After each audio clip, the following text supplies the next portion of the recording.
আর একটা কথা বলবে না তুমি। তোমাকে শুধু ভালোবাসি বলে তাই পুলিশের হাতে দিলাম না। বেরিয়ে যাও এখান থেকে এখনই। কি হলো, কথা কানে যাচ্ছে না? বেরিয়ে যাও এখান থেকে।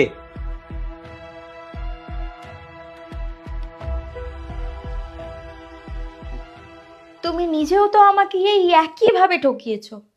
আমি তোমাকে ভালোবেসেছিলাম, বিশ্বাস করেছিলাম, আর সেই জন্যই তুমি আমাকে এই বাড়ি থেকে বের করে দিয়েছো। তোমার আর ওর মধ্যে কোনো পার্থক্য নেই। আমি মানছি তোমাকে আমি বাড়ি থেকে বের করে অনেক বড় ভুল করেছি। আমাকে ক্ষমা করে দাও প্লিজ। না পবিত্র, তোমার আসল চরিত্রটা আমার কাছে খুব পরিষ্কার। তুমি আমাকে কতটা ভালোবাসো সেটা আমি আজ খুব ভালো মতো বুঝে গেছি। তাই তোমার এই ন্যাকা কান্নায় আমার মন গলবে না। আমি এই বাড়ি থেকে চলে যাচ্ছি, আর তোমাকে কষ্ট দেব না। প্লিজ পায়েল, যেও না। আমি তো বলছি আমার ভুল হয়ে গেছে। তুমি চলে গেলে আমার কি হবে বলো? আমি কি করে জানবো?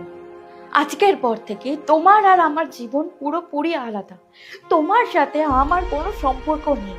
আর তাছাড়া বাচ্চা হওয়ার সমস্যা তো আমার না, ছিল তোমার। আমি তো অন্য কাউকে বিয়ে করে তার বাচ্চার মা হতে পারবো, কিন্তু তুমি পৃথিবীর হাজার একটা মেয়েকে বিয়ে করলেও তুমি কখনো বাচ্চার বাবা হতে পারবে না। আর এই দুঃখটা তোমার সারা জীবন রয়ে যাবে। আমি বলেছিলাম না পবিত্র, পৃথিবী গোল। এই শাস্তি তোমাকে ঠিক পেতে হবে। তুমি যা যা অপমান করেছো আমাকে, যা যা কষ্ট দিয়েছো, তার শাস্তি তোমাকে এই জন্মেই ভোগ করে যেতে হবে। কিন্তু আমি কখনো ভাবিনি যে ভগবান তোমাকে আজকেই এই শাস্তিটা দেবে।